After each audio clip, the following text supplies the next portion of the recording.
Zeus engravidara Metis, a Titã.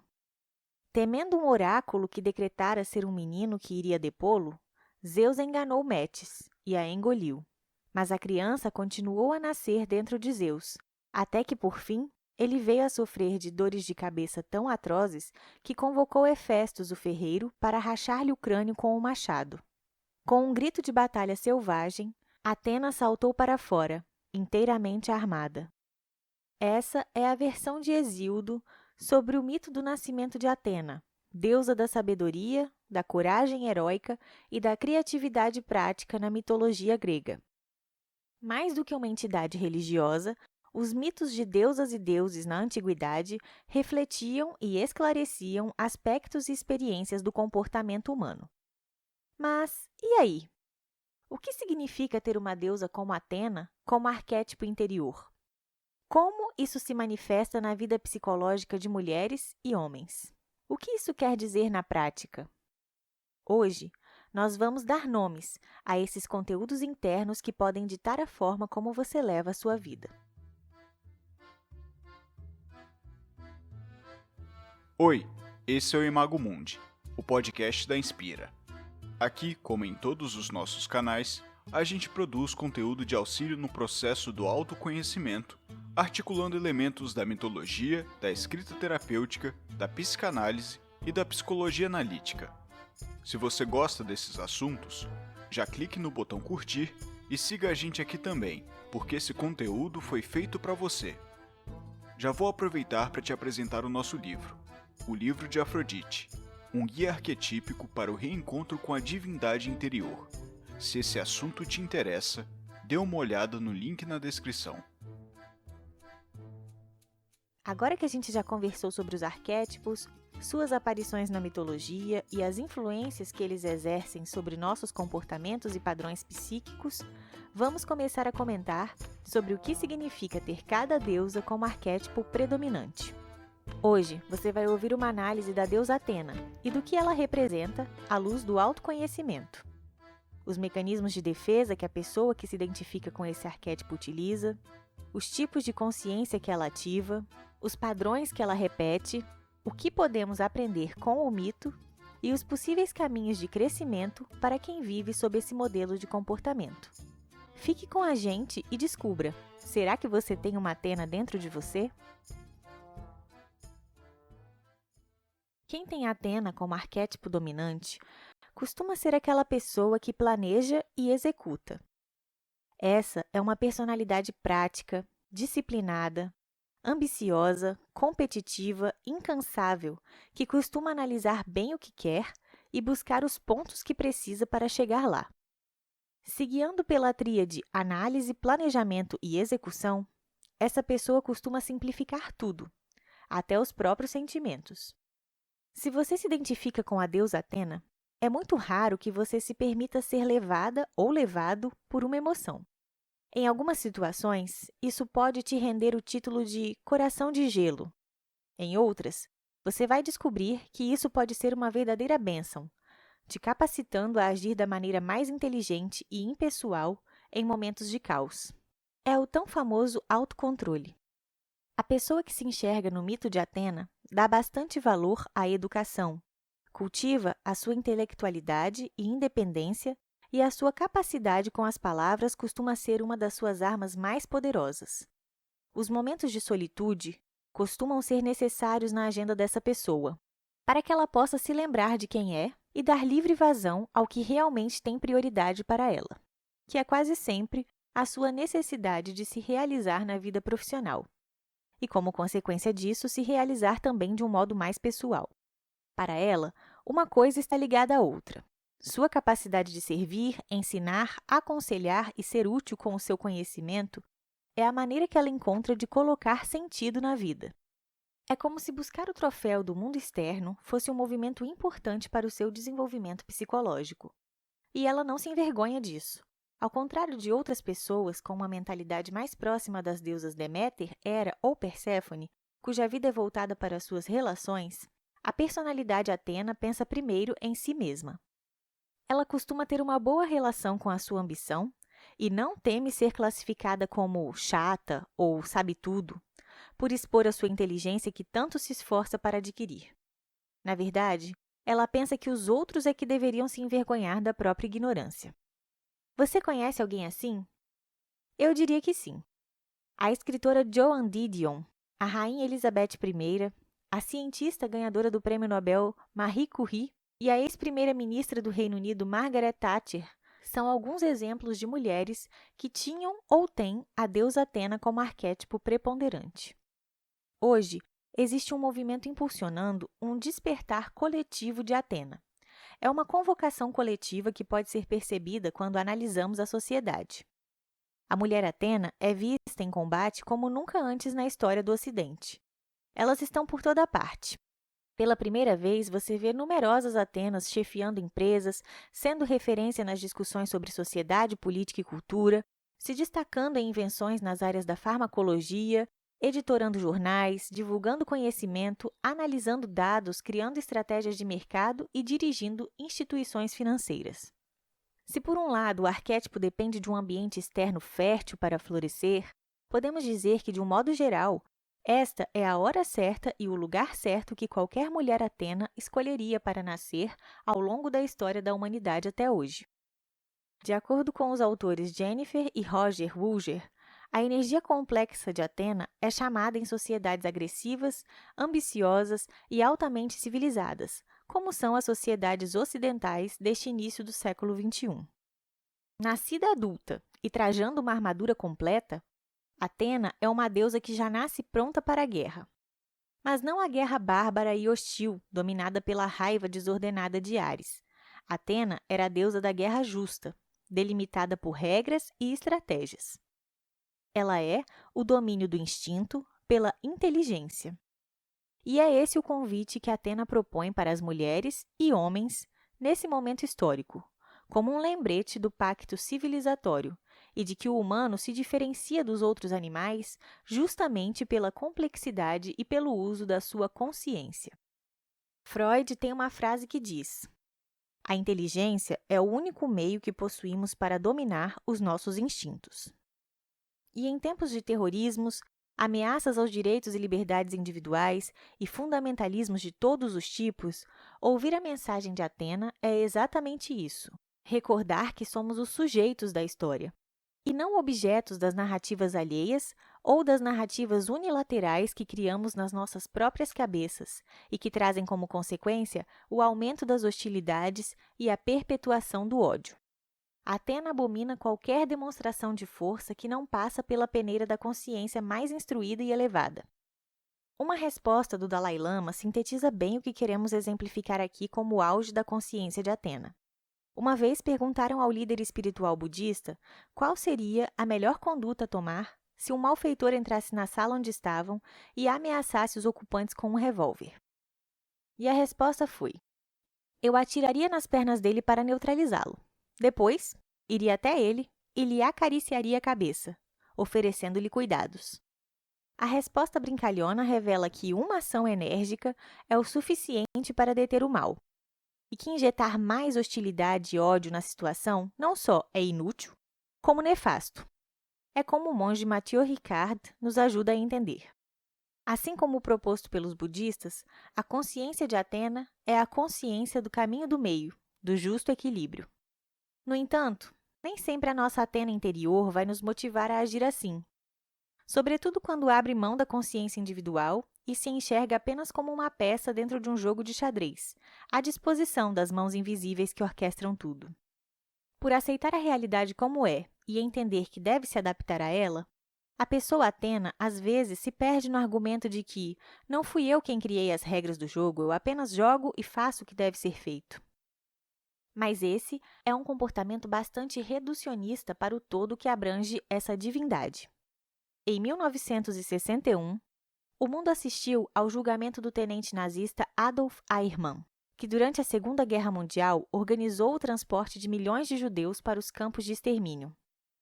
A imprensa se apoiava no discurso de que Eichmann era um verdadeiro monstro, um tipo de ameaça que contradizia a própria natureza humana. Em sua defesa, o tenente nazista afirmou que, quando fez o que fez, estava apenas seguindo ordens, e que este era o seu dever como militar, ainda mais em tempos de guerra. A filósofa Hannah Arendt, que era judia, assistiu a tudo e conseguiu enxergar o que muitos jornalistas, em seu ímpeto de condenar o criminoso, não viam. Hannah percebeu que Ehrman era um sujeito como muitos outros. Apesar do seu ato ter sido monstruoso, ele não era um monstro, e sim só mais um burocrata preocupado com as suas rotinas, obrigações e obediência ao trabalho. Com isso, a filósofa chama atenção para algo que não é imediatamente óbvio. A relação entre a maldade e a falta de consciência que se esconde por trás da obediência cega a uma autoridade exterior à nossa própria. Afinal, quantos desses indivíduos normais, que estão apenas obedecendo às regras, estão por aí causando enormes dores à humanidade? No caso de Atena, a autoridade externa é seu pai Zeus, a única figura parental que conheceu, uma vez que sua mãe havia sido engolida, e a quem ela quer agradar a todo momento. Na vida prática, as pessoas que se identificam com Atena costumam ver esse pai poderoso no próprio pai, na personalidade de uma mãe mais rígida e calculista, na figura de um chefe, professor ou líder espiritual, ou mesmo nos relacionamentos amorosos. Se Coré, ou Perséfone, é a filha da mãe, Atena é a filhinha do papai, aquela que se vê impelida a incorporar os principais ideais do princípio masculino arquetípico: orgulho, governança, dominação, proteção e racionalização. Essa pessoa nunca vai ser a filha ou filho o problema, e costuma dar o seu melhor em tudo, como se a vida fosse uma competição e ela fosse uma máquina de guerra sempre disposta a vencer as batalhas para dar esse orgulho ao pai.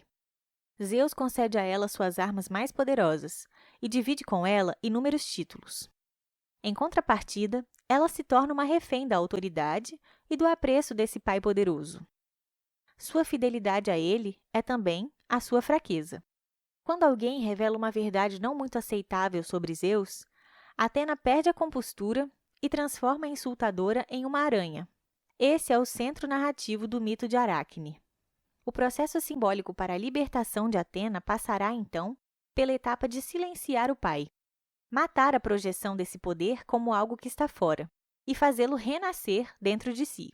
Dessa maneira, essa pessoa poderá finalmente descobrir suas próprias crenças individuais do que é sucesso, o que é justiça, o que é ética e o que é o famoso vencer na vida. Essa relação simbiótica com o pai dá a Atena uma perspectiva unilateral da vida. É dele que aprende uma maneira arquetipicamente masculina de classificar as experiências, dividindo-as em maniqueísmos e ordenando-as em uma tabela de valores fixos. As coisas começam a ser vistas de uma maneira é isso ou é aquilo e ponto final. Mente e corpo, natureza e cultura, espírito e matéria se tornam opostos irreconciliáveis. E assim, ela ignora os milhares de matizes que existem entre uma coisa e outra. Outro modo de Atena classificar as experiências é pela rigidez do tudo ou nada, da qual muitas vezes acaba sendo refém em seu perfeccionismo de alto padrão. A maioria dos analistas junguianos acredita que isso seria resolvido a partir da reconexão com a figura da mãe, que Atena nunca conheceu. Falta a ela se familiarizar com as características materiais, corporais, cíclicas e com a experiência mística e sensorial do feminino arquetípico que se contrapõe ao mental, à imutabilidade e ao racionalismo aprendidos a partir de uma visão masculina da existência. A ausência de Metis como figura materna e a frieza de Zeus fizeram com que a infância não fosse possível a Atena. Ela nunca foi criança. Já nasce analisando e categorizando o mundo sob as lentes do pai. É essa falta de pluralidade na psique de Atena que a colocaria em um caminho de vontade de poder, como comentado por Adler. De querer estar por cima a qualquer custo e de projetar tais ficções de poder em quaisquer cantos da vida. Sob a perspectiva do poder ensinada a Atena, a insensibilidade vira sinônimo de força, e a vulnerabilidade, natural a todos os humanos, é interpretada como a pior das fraquezas.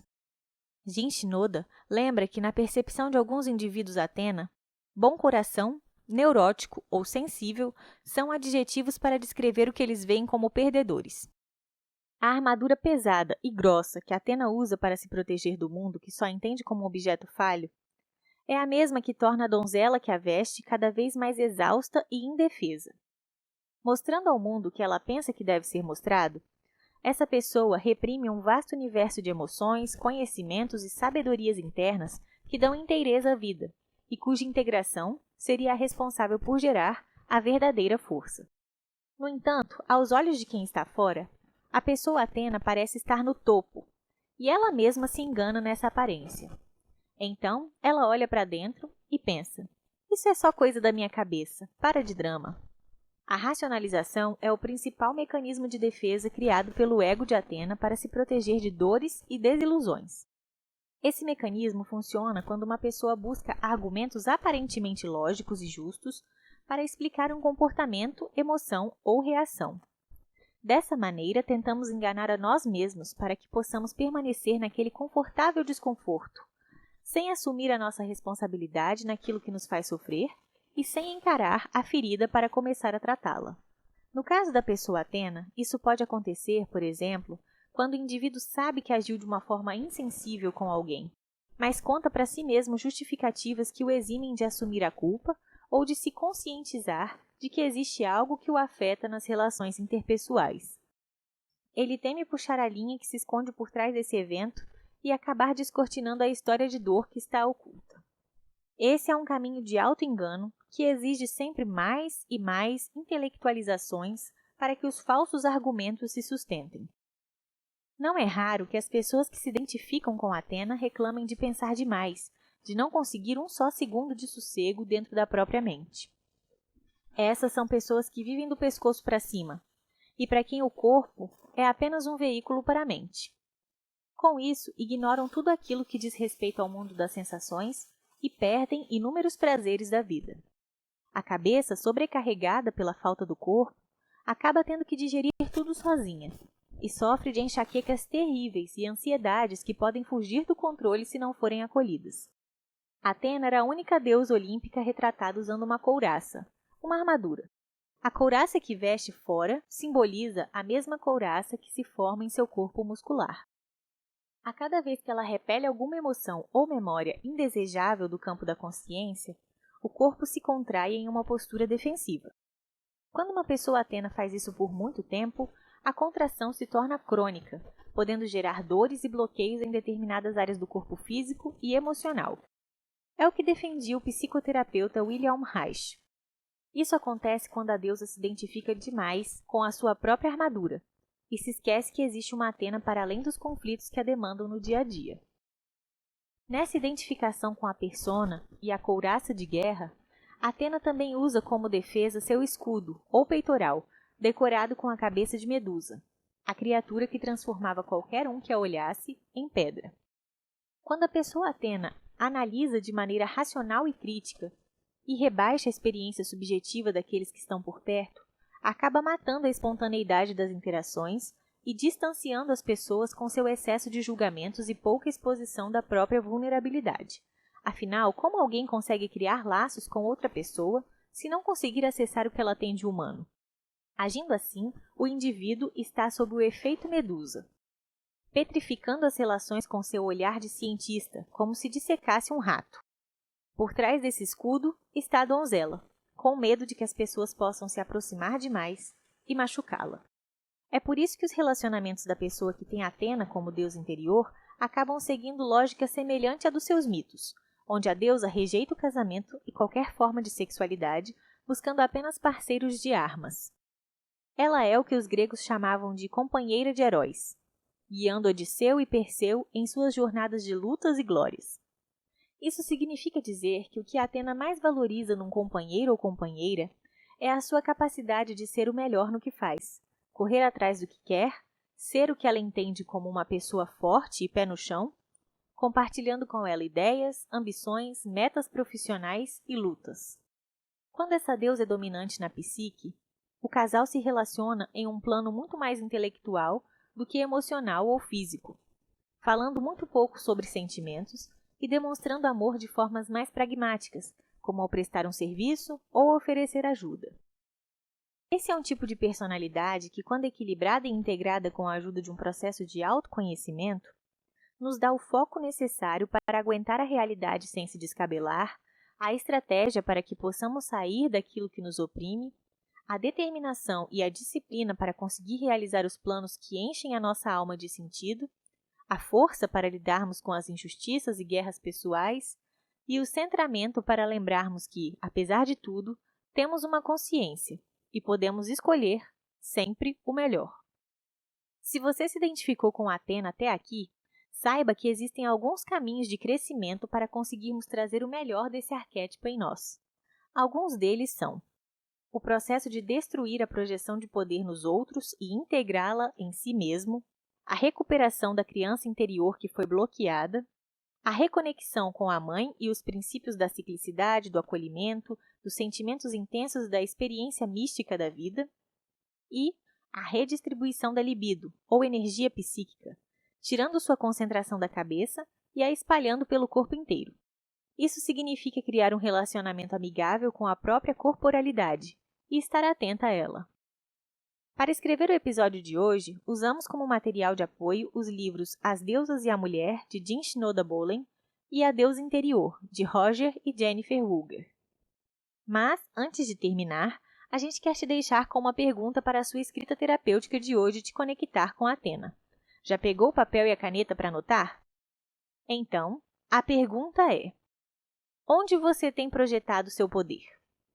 Faça uma lista com as pessoas conhecidas e desconhecidas, as instituições e entidades que você considera que são poderosas, e aquelas que têm algum poder de influência sobre você.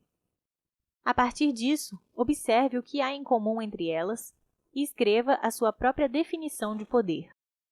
Nomeando, fica mais fácil de encontrar esse conteúdo em você.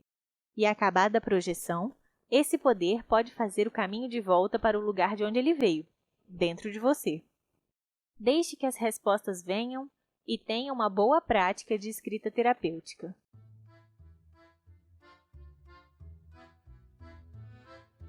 As perguntas são a chave mestra para abrir as portas que você deixou trancadas ao longo dos anos.